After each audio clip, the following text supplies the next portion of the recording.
Good morning. My name is Umberto Mucci, and this is We the ItaliaNews, a podcast about Italy during coronavirus times. Today is Thursday, July 21, 2022. Dear friends, this is probably the hardest video I've ever done, the hardest podcast I've ever done, even harder than the ones I did during the lockdown. And it is a little different. In Italy, unfortunately, we still have the pandemic, the awful effects of the war in Ukraine, very high inflation, desperate migrants who come here from Africa in search for a future, the economic crisis, gas shortages and the need to cut its use, a scorching heat with temperatures we haven't had this high in 20 years, several fires all over Italy, and it will take 15 years to rebuild the destroyed forests, a devastating drought, and also airline strikes that put many Italians' vacation at risk. As of today, however, in this dramatic situation, what we no longer have is a government, because as I anticipated last week, the most highly regarded Italian Prime Minister of recent decades has been forced to resign and will remain in office only for current and simple business. All of Italy and the whole free world begged him to stay, but a part of Italian politics decided to commit suicide and take the whole country with them. They didn't even have the courage to vote against him. Either they abstained or left the parliament not voting at all.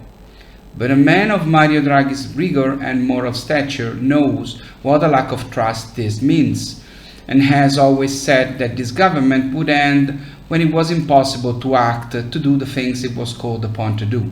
The day is today, and it is a catastrophe for Italy. An unfortunately important part of this country does not deserve a man like Mario Draghi.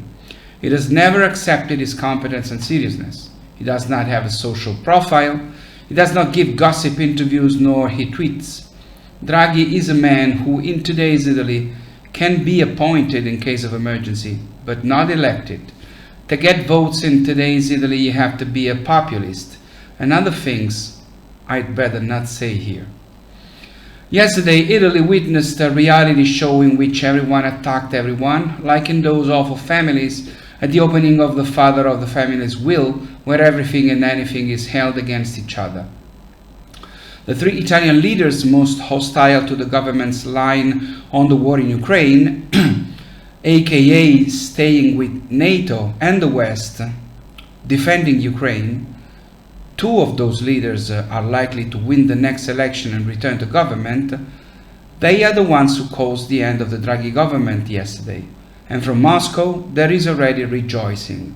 Russia is the only major country where there is no concern and sorrow, but rather happiness about Draghi's resignation. And make no mistake, this did not happen by chance. This was a precise will from those three parties. Between freedom and a dictatorship, between the West and Russia, they deliberately chose the second one. Draghi's was a technical government, not a political one.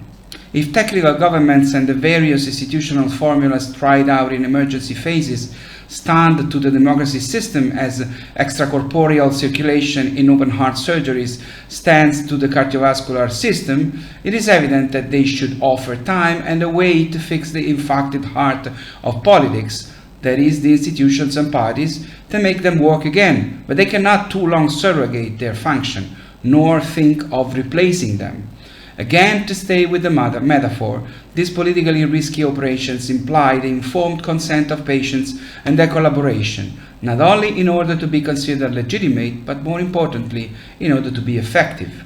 Consent and collaboration that can fail at any time.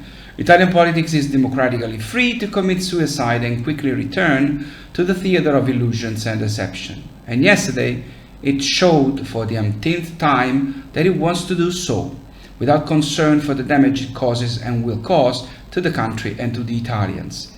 For so many years now, Italy has been experiencing a paradoxical alternation, not between different parties as is the case in America between Democrats and Republicans, not even between different and opposing coalitions of parties, but an alternation between the politics of desires and the extra politics of needs, between the democracy of children and the technocracy of adults, between the too many populist yeses that help win elections and the too many rational no's that are supposed to help grow an electorate alienated between dreams of omnipotence and a sense of frustration. For years now, technical or institutional governments have come into play when the parties had literally run away from the field of responsibilities of emergency and the default of the democratic system had manifested itself ruinously.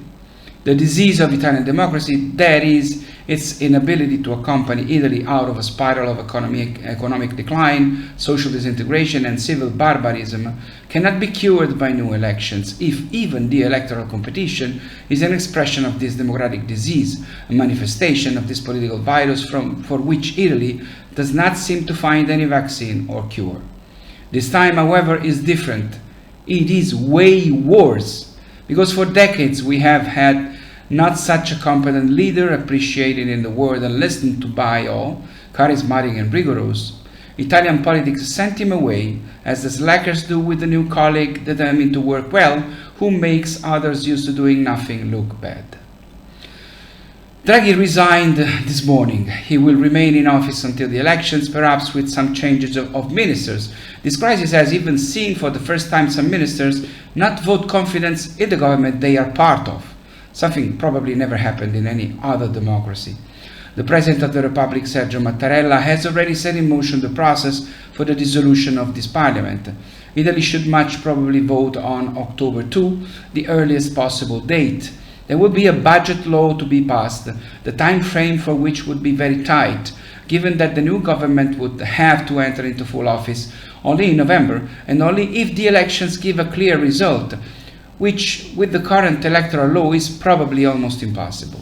In 2018, with the same electoral law, it took 3 months before we had a government, which then lasted only a year or so. The budget law would have to be submitted to the European Union by October 15 and to the Italian Parliament by October 20, and this will be mathematically impossible. This is why voting in the fall was unheard of in the history of this republic. But if, in addition to these two deadlines already failed, the deadline to approve the law by December 31 could not be met, Italy would go into provisional operation. For a country that depends on the international markets to refinance its enormous public debt, this is an apocalyptic scenario, a scenario that already as of today sees Italy losing hundreds of millions of euros due to the rising interest rates on that part of the debt that is maturing and to be refinanced in the short term. As of today, not yesterday, but today, Italian government bonds are worth less than those of Greece. The markets rightly do not trust a country that has sent away a man that the whole free world envied and envies us. We had Joe DiMaggio or Michael Jordan or Tom Brady, and we sent him away probably to elect someone who does not even know what a pitcher or a basket or a field goal is. The Milan stock market crashed yesterday and again today, and probably tomorrow. In the weeks leading up to the vote, the government from today will only be able to carry out urgent acts, pass decree laws, or those implementing measures already approved. And this against the backdrop of energy crisis, inflation, pandemic, war in Ukraine, and the European recovery plan to be completed. Major reforms very much needed by this country, such as procurement, competition, tax, and justice, remain unimplemented. The recovery plan stalls in the middle of the year between a second installment yet to be collected, 21 billion for the 45 targets met by June 30, and the third installment of 19 billion euros tied to approval by December of another 55 targets, which we will never meet. Europe has already spoken out on this catastrophe. The Italian crisis represents for the EU a real black hole that can swallow our country's recovery and that of all allies. We are seen, and not wrongly, as a time bomb that can and probably will explode under the chairs of all European governments. Of the two men on whom the trusts of so many Italians and of the markets and international allies rested, Italy is now left with only President of the Republic Sergio Mattarella, who may shortly make a speech to all Italians. Italy will be unstable throughout the election campaign, which will be hell. Then, after the elections, things will get worse.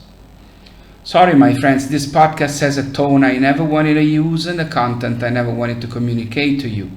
The majority of Italian parties and the majority of voters just don't seem to want to behave like grown-ups. We Italians will all pay for it very much. We have already started. Italy will continue to be a beautiful country, but right now there is no light at the end of the tunnel. There is just no sign of it, unfortunately. I'm so sorry.